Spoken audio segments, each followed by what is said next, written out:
The Center for Inclusive Childcare welcomes you to Inclusion Matters. We share resources and information to support quality childcare for all children. By partnering with early childhood professionals, parents, grandparents, and other caregivers, we work together to help every young child thrive.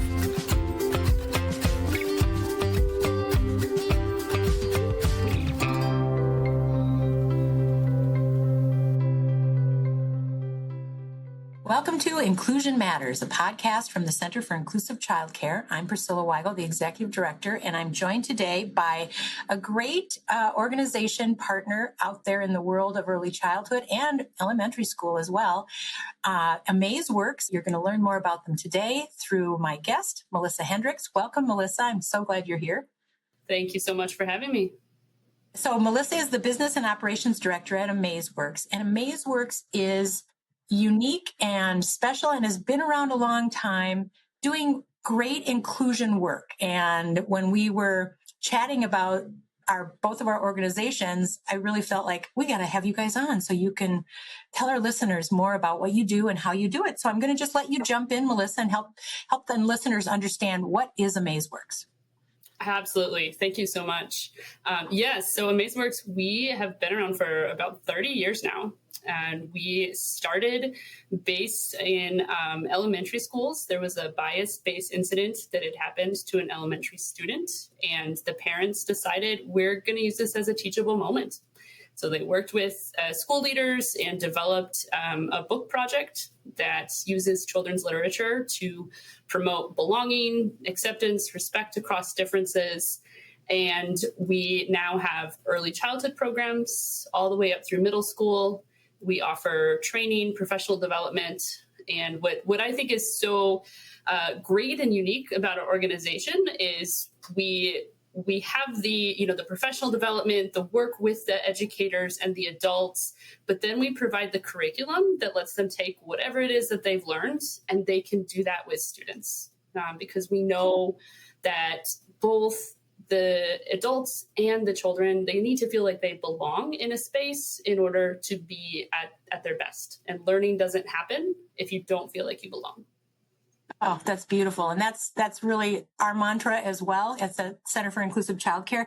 And I think that is a lovely piece that you just mentioned about the fact that you give the tools to the educators to really continue using and learning. And I think that is something that this can be a daunting task, especially with the major things that are on every educator's list for a given day when they're working with children. And then to add one more thing of how do I make sure I touch on all these things and make sure everyone has this sense of community and belonging and acceptance. That's a tall order. So how does AmazeWorks really create those spaces? How do you help educators create those spaces? One thing that we do is we really pride ourselves on meeting people where they're at. We understand that every adult is at a different place in their journey in understanding maybe their own biases, understanding how their own personal experiences impact the way they interact with their students or students' families. And so we're there to walk with you. We want to see, okay, where's your comfort level? Where do you need more knowledge, more resources? And then let's meet you there and work with you to do that. And our curriculum offers a lot of reflective practices for educators so that they're not just, going in and having the conversation or reading the book, but they're understanding why. Why are they doing it? And again, that piece of how does my own personal background impact the way that I might talk about religion in the classroom, or I might handle a bias-based incident that happens between students. So we're, trying to just combine, yes, we want to give you the talking points. We want to help you with the relationship with the students, but what can we also do to help you on your journey? That's beautiful. And what a great byproduct. I mean, I know it's probably a very central goal of the work that you do, but oftentimes when folks are seeking supports for the children they serve, they don't realize that, I'm going to be learning along the path as well. This is going to benefit me in my professional development, which is a huge plus. Yes, absolutely. I think it helps create more cohesive spaces, a stronger sense of community, because we've also had teachers talk to us about when they opened up with their students and maybe shared some of their own struggles, some of their own personal stories. Those were some of the most impactful days in the classroom. And when you can have that vulnerability with your students, when you share stories, right? That's what we're about. When you share stories, you build empathy, you build connection. That's beautiful. So let's just focus on the curriculum and the persona dolls and what an early childhood kind of package. I don't know if you call it a package, but let's say someone is coming to you that works in licensed childcare or preschool and wants to really support their community in this way. How do they go about it? And tell us a little bit more about the pieces that are happening when they go about it. Yes. There's best place probably to go is AmazeWorks.org. That is our website. And we have a lot of our early childhood products on our website store. If you're wanting to just take a look there, we have 12 different persona dolls. So a persona doll is, ours are toddler size. And I know because I purchase a lot of 2 and 3T clothing over the years for the dolls. That was fun when we met before to just talk about this episode, and you were telling me that you dress the dolls and that you pick out those clothing items and all of that, and they're so realistic that way, though. Yes, they are. It's gently used clothing. I know whenever I go into the store and I'm buying, $300 worth of clothes, I tell them, I have 12 kids I'm shopping for. So they appreciate that. But they come in as a trusted friend, and they're there as not only as a teaching tool, but as a listener for students. They help them work through problems, concerns. They talk about their families, their identities, and it's a great way for young learners to be part of the problem-solving experience. And I say this as a parent of a 4-year-old and a 6-year-old. They can be really great at giving advice. Maybe not always like taking it themselves, right? But they're there to help a friend.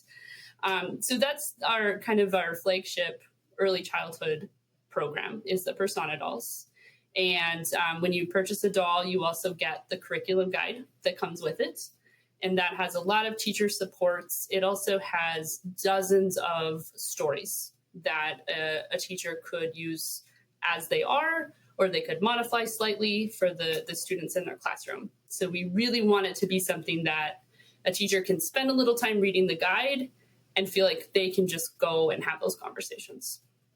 That's our main program. We do have book sets, which are 4 to 6 books on certain topics. And then that comes with lessons for all of the books. Again, some of those teacher supports as well. So those are kind of the 2 main areas that would relate to an early childhood audience. Yeah. And have you had, and I'm just throwing you a curveball here because we didn't really talk about this when we were planning for this episode, but have you focused ever on the family childcare setting and family childcare providers in homes, or is it primarily center-based, school-based programs that you support through your dolls and curriculum? Right. Yeah. I mean, we work with everybody.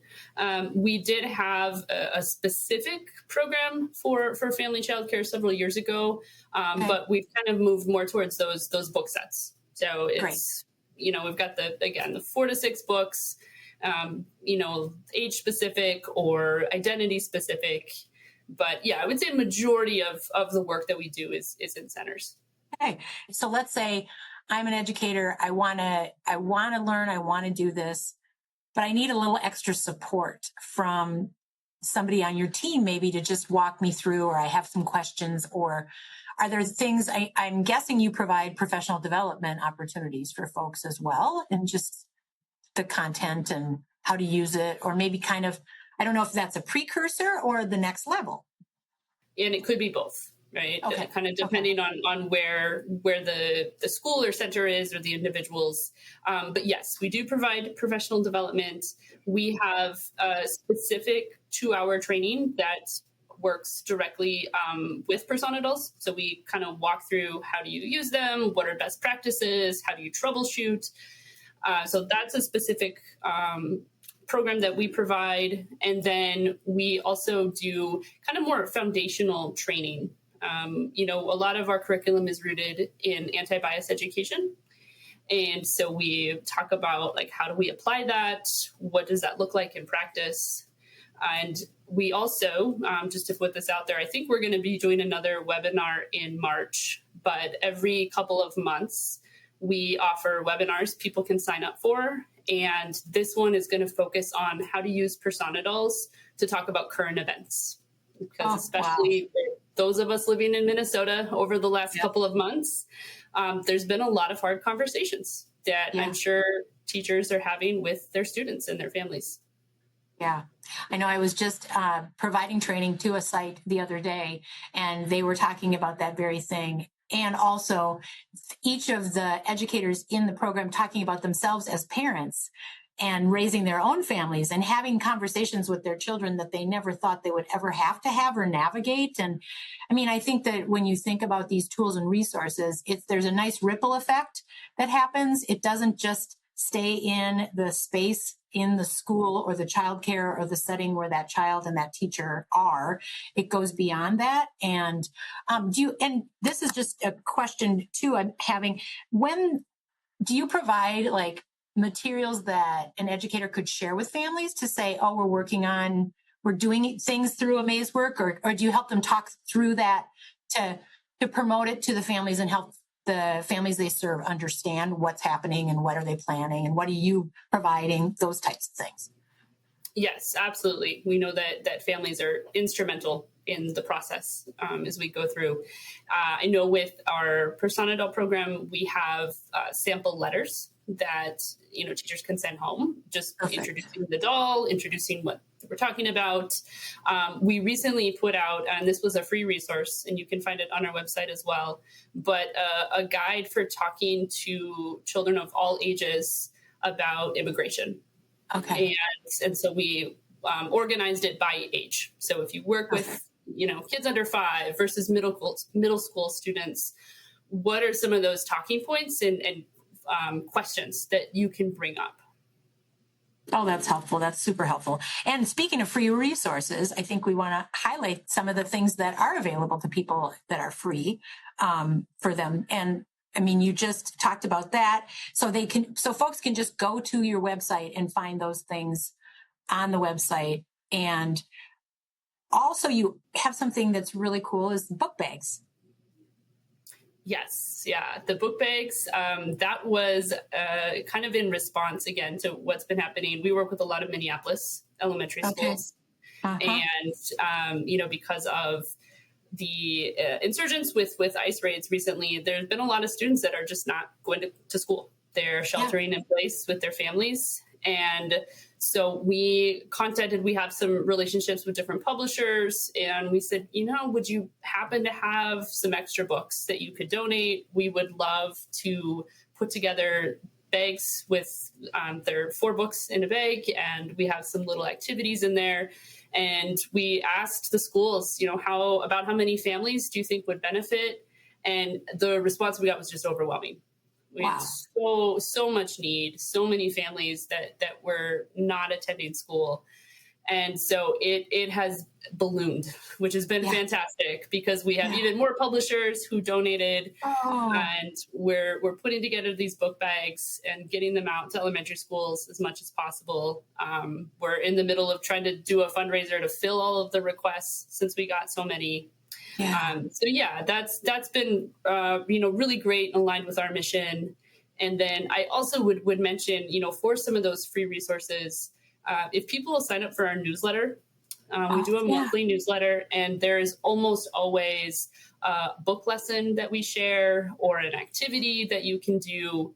And a lot of those newsletters and like past blog posts are up on our website as well, because we want to make sure that whenever we're putting something out there, that there's something tangible for people to use. So helpful and so supportive. And I'm excited about and not surprised by the response about the book bags, because what a wonderful opportunity for you all to partner with educators who they're struggling to think, how are we going to meet the needs of all these kids who aren't in our programs and aren't in our classrooms? So what an exciting and wonderful way to help supplement some of that education that's so important that's being missed. So I appreciate that you were able to share that here on Inclusion Matters. And are there any other things that you want to highlight before we wrap up our conversation today, Melissa? I think just to emphasize that we really, want to be partners with people. And, if you have a question about, would AmazeWorks do this, or would they have this kind of training? Like, please ask. We customize things. We work with, creating different trainings for a specific topic. We have worked with parent groups. Nice. We're doing a couple different schools right now where we're just having community sessions, and it's, whatever kind of the need of that community is. We really want to bring our own, perspective and our own resources to that to be supportive. Yeah, that's wonderful. And I know from experience we've been around for 30 years as well. So I remember the early days of AmazeWorks and just meeting folks on your team and knowing the work. It's compassionate, caring, and I love that you highlighted too. You meet people where they are on their journey, and also you're responsive from all the things you're sharing too. And that's what you have to be when you work with kids. You have to be responsive to the needs of the moment. So thank you so much, Melissa Hendrickx from AmazeWorks, for joining us today. When we post this and it's live, we will put the link to the website in the description so people can go right there and find out more about all these amazing resources that you have available. So thanks for joining me on Inclusion Matters. Thank you so much. It's been great. And if you want more information, as I said, you can just find it at inclusivechildcare.org. And thank you for listening.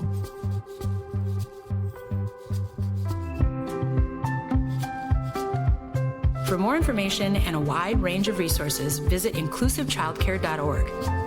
You'll find information on our coaching services and support on topics such as healthy child development, strategies for encouraging positive behavior, and guidance on including children with unique social, emotional, and learning needs, and much more.